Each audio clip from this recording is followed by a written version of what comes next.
자, 두 번째 섹션입니다. 검찰만인가 삼성의 권력도 빼앗아야. 네. 뭐 삼성을 빼앗자는 얘기 아닙니다. 여러분 오해하지 마십시오. 네, 삼성을 빼앗아 뭐합니까? 네? 자, 삼성의 권력도 빼앗아야 하는 것입니다.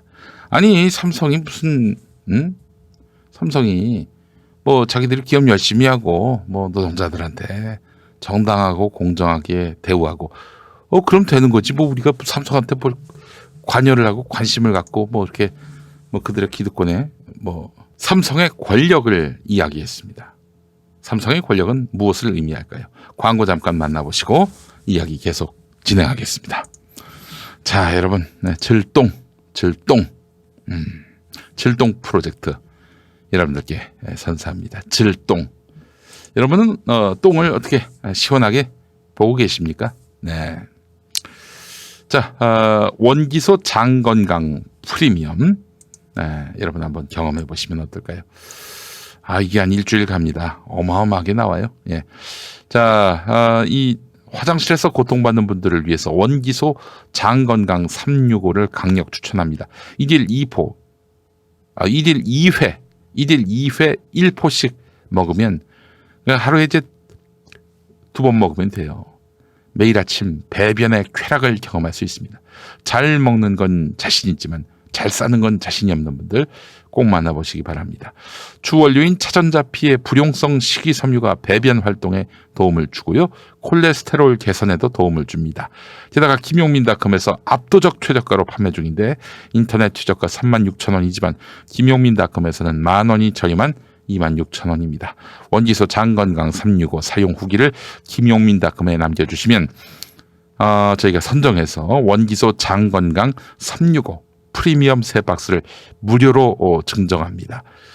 화장실 끝판왕 원기소 장건강 365를 김용민닷컴에서 압도적 최저가에 만나보시기 바라겠습니다. 네. 이름이 너무 기네. 원기소 장건강 365 프리미엄. 네. 너무 길어. 질동 어떨까? 질동으로 한다면은 훨씬 기억에 남을 텐데 술겜처럼 말이죠. 네. 자, 여러분 배변의 쾌락 한번 경험해 보시기 바라겠습니다. 배변도 쾌락이 될 수가 있는 거예요. 네. 자, 함께 보시죠. 검찰의 수사 지휘 없이 1차 수사 종결권을 행사하는 경찰. 이제 뭐 사실상 검찰과 대등한 경찰, 혁명적 자기 개혁이 필요하다는 경향신문 사설 읽어보겠습니다.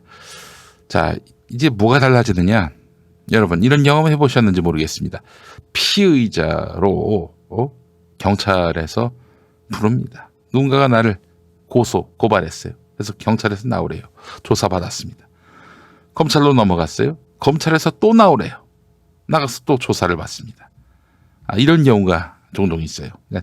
경찰이 1차 수사를 하는데 검찰이 경찰 수사가 뭡니다 온 거야. 또 불러서 또 물어봅니다. 이런 번거로운 일들이 종종 있을 수가 있어요. 예, 이제 없어진다는 겁니다. 앞으로 웬만한 수사는 경찰이 다 합니다.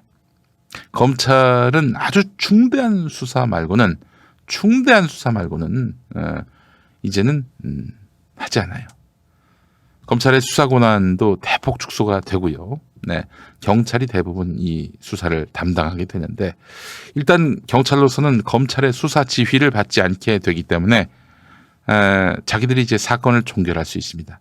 이 새끼 이 새끼 기소 안 되고 뭐 이런 식으로 이제 판단할 수 있다는 것이죠. 범죄자에 대해서. 그래서 이제 염려하는 분들도 있습니다. 일단 뭐 검찰의 힘을 뺀다는 점에서는 검경 수사권 조정도 필요하다. 여기 많은 국민들이 동의를 해줬는데 그런데 그런 어떤 막강해진 권한을 부여할 만큼 경찰을 믿을 수 있는가? 이건 또 다른 문제란 말이죠.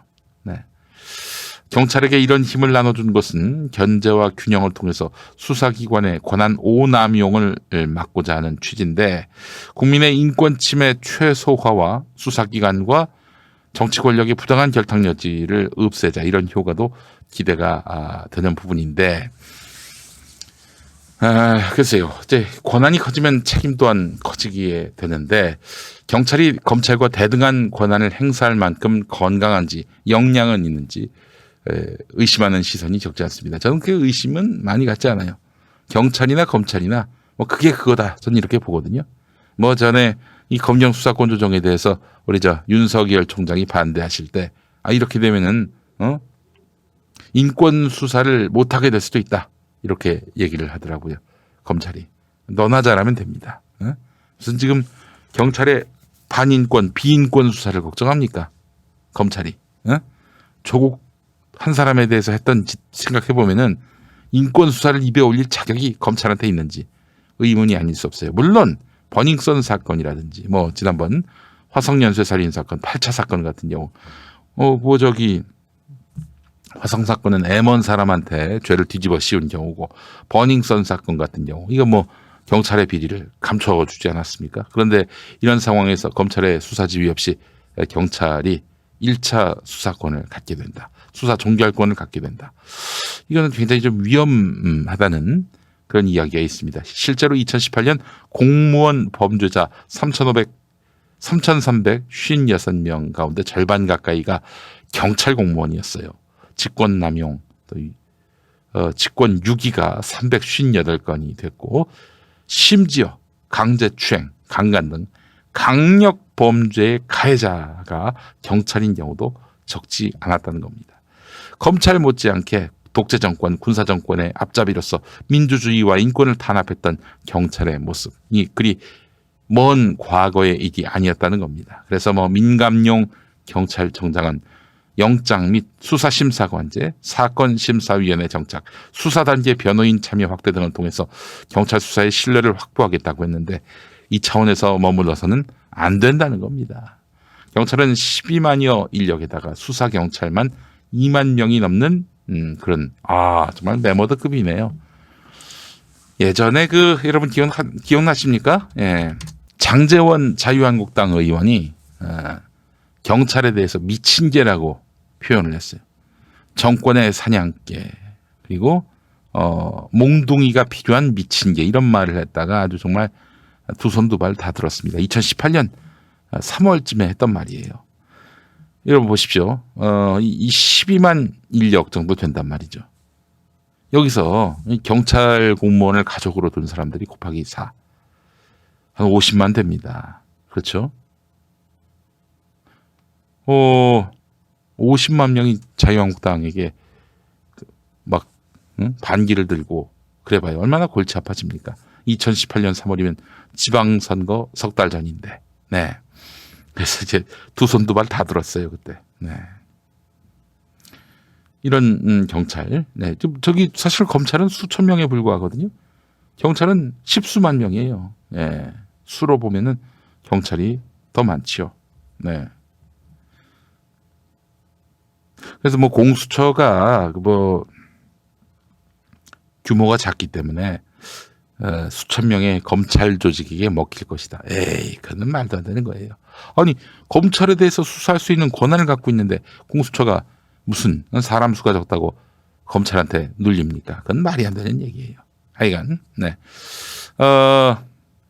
경찰은 거의 독점적인 정보 수집권을 갖고 있고, 그렇죠. 정말 사회 구석구석에 치안을 담당하고 있고, 그 동네마다 파출소가 있으니까 이런 정보에 있어서는 경찰 정보가 가장 유력하다고 신뢰할 만하다 해도 과언이 아닙니다.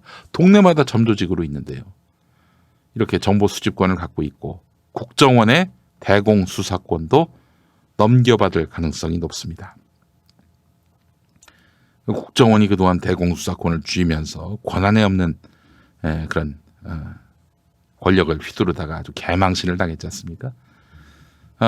공용 조직이 된 겁니다, 경찰이. 그런데 이제 지휘를 받지 않는 1차 수사 종결권을 갖는다. 시민들이 걱정한다는 것이죠. 경찰은 수사 역량을 키우고 국민 모두가 수긍할 수 있는 쇄신책을 내놔야 한다. 정보경찰의 불법 사찰 방지, 자치경찰제 도입, 국가수사본부 신설에 따른 투명한 수사 지휘권 행사 등을 담은 경찰개혁 입법에 적극 나서야 한다는 것입니다. 네. 자치경찰제 도입. 그러니까 경찰을 중앙 조직으로 두고 그 산하에 이렇게 네트워킹 되는 것이 아니라 지역 경찰별로 분리를 하자는 것이죠. 그리고 정보 경찰이 불법적으로 사찰할 수 없도록 하는 하여간 경찰도 견제를 받을 수 있는 그런 구조로 가야 된다는 겁니다. 물론 경찰에 대한 그런 검찰의 견제권마저 다 유명무실화된 것은 아닙니다. 그렇기 때문에 뭐 너무 걱정하실 필요는 없겠지만은 그러나 검찰의 그동안 무리한 수사 지휘권으로 인해서 발생했던 문제들이 이제 해소되게 됐어요. 여러분, 만약에 검경 수사권 조정이 있었다면 조국 장관에 대한 이런 무리한 수사가 가능했을까요? 검찰이 조국을 죽이고 싶었어요. 수사를 해야 되지 않습니까? 그럼 경찰이 우선 수사를 해야 됩니다. 그리고 경찰이 결론을 내린 걸 받아야 돼요. 웬만하면. 정말 경찰이 예컨대 뭐 조국 장관을 봐주려 했다든지 이런 것들 꼬투리를 잡을 수는 있겠지만은 근데 꼬투리 잡기 쉽지 않죠. 뭐 아주 합리적이고 또 합당한 그런 문제 제기여야 하는 건데 지금처럼 검찰이 직접 수사해서 직접 기소하는 이런 일이 불가능하다는 얘기입니다. 그렇기 때문에 조국 장관 수사는 아마 검경 수사권 조정이 있었다면 가능하지 않았을 일이다. 이렇게 판단을 합니다. 네.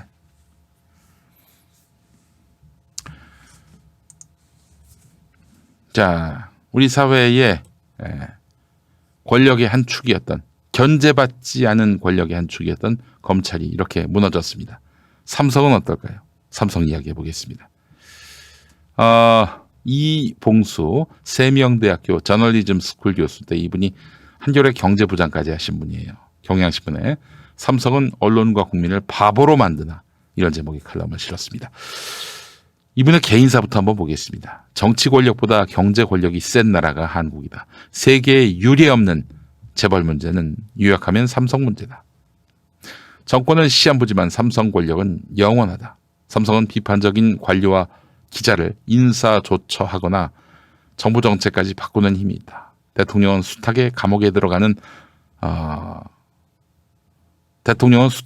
들어가도 삼성 총수는 제대로 처벌받은 적이 없다. 내 인생의 변곡점도 삼성이 만들었다. 한겨레 경제부 기자 때 삼성의 상용차 트럭 진출을 반대했고 차장 때 승용차 진출에 반대했다. 5개사가 과당 경쟁을 벌이면 자동차 산업에 삼성이 진출하면 5개사가 과당 경쟁을 벌이던 자동차 산업에 삼성이 진출하면 한국 경제에 위기가 닥칠 거라 생각했다.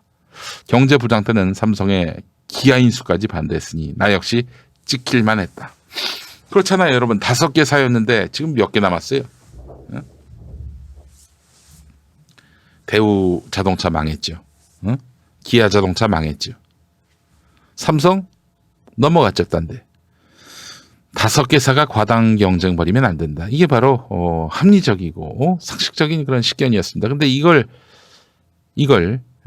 삼성이 말 못하게 입을 틀어막았다는 얘기죠. 경제부장 때는 삼성의 기아 인수까지 반대했으니 나 역시 찍힐만 했다. 이재용 승계 작업 핵심인 에버랜드 전환사채 헐값 배정도 물고 늘어지자 광고 탄압이 들어왔다. 결국 대표 필진에서 축출되더니 경제부장직도 쫓겨났다. 한겨레가 쫓아냈다는 얘기 아닙니까? 이 얘기는. 지난 9일 삼성 준법감시위원회 간담회에는 취재 기자만도 100명 넘게 몰렸다. 그러나 이것이 이재용의 형을 죽여주기 위한 꼼수이자 눈속임임을 바로 짚은 언론은 광고 탄압을 받은 한겨레, 경향 등이었다. 그 대신 독립성 보자. 그 대신에 이 삼성에게 장악당한 언론들은 독립성을 보장해 주기로 했다. 투명 경영의 계기가 될 것이다. 성역은 없다. 이런 삼성이 주장하고 싶은 바를 대거 제목으로 뽑았어요. 삼성에게 장악당한 언론들.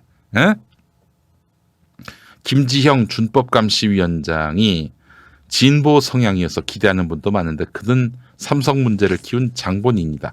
이게 처음 들어보시죠? 제일모직은 이재용 지분이 많은 삼성바이오로직스 회계 조작을 통해서 기업 가치를 불린 뒤 삼성물산과 합병한다. 그렇죠. 말씀드렸죠. 삼성물산의 기업 가치가 훨씬 더 컸는데 아니 삼성물산의 기업 가치가 그냥 쪼그라들고 제일모직의 기업 가치가 확 커졌어요. 삼성물산을 통해서 삼성생명과 삼성전자를 지배함으로써 시가총액 500조 원의 삼성그룹 지배가 완결되는 것이에요. 제일모직이 삼성물산을 먹음으로써. 이런 요수를 부리는데 크게 기여한 것이 바로 에버랜드 전환사채 헐값 배정인데 1, 2심 유죄였던 사건에 무죄 의견을 낸 사람이 바로 김지형 대법관이었다. 그래요. 그러니까 우리 패밀리라고 여긴 거네요. 삼성은 김지형 대법관에 대해서 우리 패밀리다. 우리 패밀리라고 이렇게 여긴 거였어요.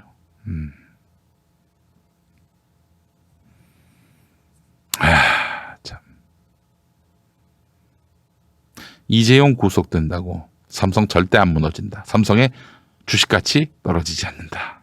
이런 얘기 많이 들어보셨죠. 자, 더 이상 삼성이 권력으로서 대한민국의 이런 민주질서의 머리 위에 있는 일은 없도록 해야겠습니다. 그 가장 상징적이고 가장 진정성 있는 조치가 이재용 구속 아니겠습니까? 네. 자, 이제 국민 위에 권력이 없는 세상을 만들어야 합니다. 그렇기 때문에 우리가 공수처를 만들었고 또한 검경 수사권 조정을 만들었고 검찰의 직접 수사를 없앴고요. 그렇습니다. 이재용 구속만 남은 것 같습니다. 네. 두 번째 섹션이었습니다.